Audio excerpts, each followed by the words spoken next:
sickness, pain, and death. That is what millions suffered in 1918 and 19, caused by what is known as the Spanish Influenza.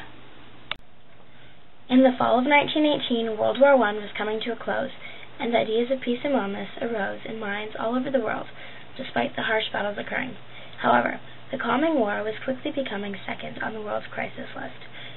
Millions of people around the globe were coming down with a sort of flu virus that spread and developed quickly, causing severe pneumonia and eventually death. The crisis became so bad that numerous tents and makeshift sick wards had to be put in place to treat those with the influenza virus.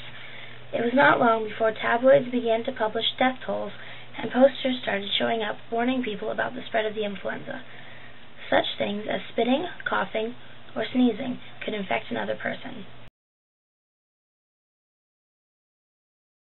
After the influenza became well known of, children would often jump rope to the rhyme, "I had a bird, its name was Enza, I opened the window, and influenza." The virus is called the Spanish influenza because how quickly it established itself in Spain and the massive death count it caused in that region. However, the virus went global, affecting all humanity.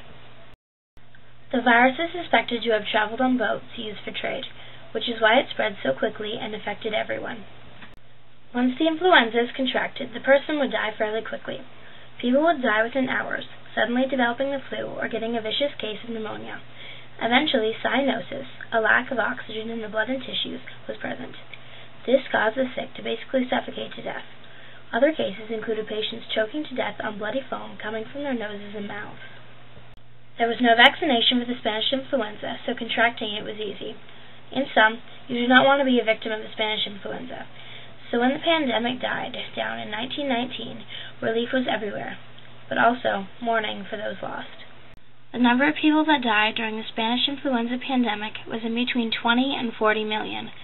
That is on average 8 times the amount of people that were casualties in World War I.